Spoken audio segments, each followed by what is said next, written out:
ক্ৰেফটিং and food recipe চেনেললৈ আপোনালোকক স্বাগতম জনাইছোঁ। আজি মই বনাব লৈছোঁ নাৰিকলৰ বৰফি।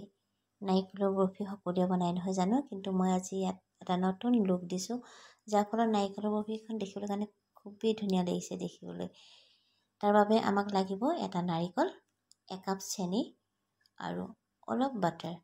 এই তিনিটা বস্তুৱে লাগে, বৰ বেছি বস্তু নালাগে নাৰিকলৰ বৰফিৰ কাৰণে। আৰু মই ইয়াত এটা নাৰিকলত মই দিছোঁ একাপ চেনি। আৰু এতিয়া মই যিটো মেজাৰমেণ্ট কাপ লৈছোঁ, সেই কাপটো অলপ সৰু কাৰণে মই 1.5 কাপ চেনি ইয়াত দিবলগীয়া হৈছে। আপোনালোকে একাপ চেনি দিব এটা নাৰিকলত। আৰু এতিয়া আমাৰ চেনিখিনি গলিবলৈ ধৰিছে। আচলতে মই গেছৰ ষ্টিমটো একেবাৰে হাই কৰি দিয়া নাই, অলপ মিডিয়ামত ৰাখিছোঁ। আৰু আমি নাৰিকলখিনি অলপ লৰাই থাকিব লাগে। যিমানেই আমি নাৰিকলখিনি লৰাই থাকিবলৈ এই কাৰণে লাগে, যাতে আমাৰ কেৰাহীখনত নাৰিকল লাগি নাযায়। সেইকাৰণে মই ষ্টিমটো কমাই থৈছোঁ আৰু এই ধৰণে মই এতিয়া লৰাই আছোঁ। আৰু আপোনালোকে দেখিছে আগতে অলপ পনীয়া নিচিনা হৈ আছিলে, কাৰণ চেনিখিনি গলিছিলে, আৰু এতিয়া লাহে লাহে অলপ ডাঠ হৈ আহিছে। এই ধৰণে আমি অলপ দেৰি কুক কৰিব লাগিব। আৰু কুক কৰাৰ পাছত আমি দেখিম যে আমাৰ চেনি পাকটো আহিছে, আৰু আমাৰ চামুচে লৰাওঁতে আমাৰ অলপ টান হৈছে। লৰাবলৈ কাৰণে অলপ আমি টান অনুভৱ কৰিছোঁ। তেতিয়া আমি জানিম যে আমাৰ চেনি পাকটো এতিয়া আহিছে। তাৰ বাবে মই ৰেডি কৰি লৈছোঁ আন চাইডে এখন থাল, আৰু থালখনত মই অলপ ৰিফাইন দি লৈছোঁ। আৰু ৰিফাইন দি পিনে মই হাতেৰে এই ধৰণে থালখনত লগাই দিলোঁ।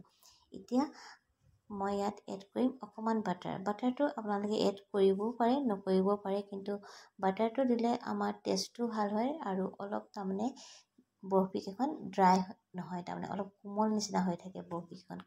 সেইকাৰণে মই ইয়াত দিছোঁ এচামুচ বাটাৰ।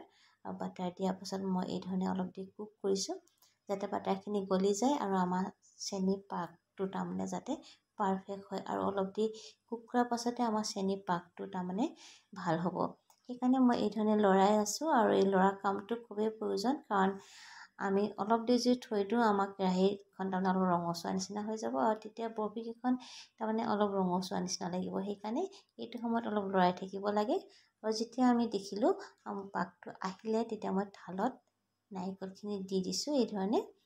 আৰু আধা নাৰিকল মই দিছোঁ ইয়াত, আধা নাৰিকল মই কেৰাহীত থৈ দিছোঁ, কাৰণ তাত মই কালাৰ দিব লাগিব। এতিয়া মই চামুচ ইউজ কৰিছোঁ, কাৰণ বহুত গৰম হৈ আছে। চামুচত মই অলপ লগাই লৈছোঁ ৰিফাইন, আৰু ৰিফাইন লগাই পিনে মই এই ধৰণে থালখনত মেলি দিছোঁ। আৰু যেতিয়া অলপ ঠাণ্ডা হ'ল, তেতিয়া মই ইয়াত হাতখন ইউজ কৰিছোঁ। আৰু হাতখন ইউজ কৰিবই লাগিব, কাৰণ তেতিয়াহে আমাৰ বৰফিকেইখন সমান হ'ব। আৰু আনচাইডে কেৰাহীত যিখিনি নাৰিকল মই থৈ দিছিলোঁ আধাখিনি, তাত মই দি দিছোঁ ফুড কালাৰ। ফুড কালাৰ আপোনালোকে ৰঙাও দিব পাৰে, বা আপোনালোকৰ মনৰ ইচ্ছামতে অন্য ৰঙো দিব পাৰে। মই আজি ইয়াত ৰেড দিছোঁ। আৰু ৰেড কালাৰটো দিয়াৰ পাছত মই এই ধৰণে ভাল ধৰণে মিক্স কৰি দিলোঁ। অলপ ড্ৰাই নিচিনা হৈ গৈছে, কাৰণ ড্ৰাই নিচিনা হ'ব দিব নালাগে। ড্ৰাই হোৱাটো নাই, কিন্তু দেখাত লাগিছে অলপ ড্ৰাই হৈ যোৱা নিচিনা। সেইকাৰণে মই অলপ খৰকৈ কামটো কৰি দিছোঁ। এতিয়া মই নাৰিকল থালখনৰ ওপৰত ৰঙাখিনি দি দিলোঁ, আৰু এই ধৰণে হাতেৰে অলপ হেঁচি পিনে বহাই দিছোঁ, যাতে সমান হৈ যায়। সমান নহ'লেও বেয়া লাগে নাৰিকলৰ বৰফিকেইখন। এতিয়া মই অলপ দেৰি থলোঁ এই ধৰণে। অলপ দেৰি থোৱাৰ পাছত মই তাক কটা কামটো কৰিছোঁ। বৰফিকেইখন অলপ গৰম হৈ থাকোঁতেই কাটিব লাগে, নহ'লে পাছত অলপ টান হৈ গ'লে দিগদাৰ হয়। অলপ বেছি জোৰ দিব লাগে। সেইকাৰণে মই এতিয়া গৰমত যেতিয়া গৰম হৈ আছে, মই এতিয়া কাটা কামটো আৰম্ভ কৰিছোঁ। আচলতে বৰফিৰ মাজৰ যিটো পাৰ্ট, সেই পাৰ্টটোৰ পৰাই আমাৰ বৰফিকেইখন খুব ভালকৈ ওলায়। আৰু ছাইডত যিখিনি থাকে সেইখিনি আমি আৰু এনে খাবহে লাগে। আৰু এই ধৰণে মই এতিয়া বৰফিখন কাটি পিনে আপোনালোকক দেখুৱাইছোঁ। চব দেখিবলৈ কাৰণে ইমানেই ধুনীয়া হৈছে, দুইটা কালাৰ ইউজ কৰাৰ কাৰণে। আচলতে আমি বগা নাৰিকলৰ বৰফি বা নাৰিকলৰ লাৰু আমি খায়ে থাকোঁ নহয় জানো। আজি মই এটা নতুন লুক দি পিনে নাৰিকলৰ বৰফিকেইখন বনালোঁ।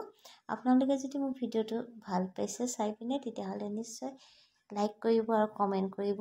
আৰু যিসকলে মোৰ চেনেলটো ছাবস্ক্ৰাইব কৰা নাই, তেওঁলোকে ছাবস্ক্ৰাইব কৰিব, আৰু লগতে ওচৰত থকা বেল আইকনটো আপোনালোকে ক্লিক কৰিব। এই ধৰণে আজি এটা সৰু ভিডিঅ' আপোনালোকৰ লগত শ্বেয়াৰ কৰিলোঁ। এই ধৰণে আপোনালোকেও এবাৰ ঘৰত বনাই চাবচোন। খাবলৈতো টেষ্টিয়েই, তাৰ উপৰি দেখাটো খুবেই শুৱনি হয়। আজি মই বিদায় লৈছোঁ। নমস্কাৰ।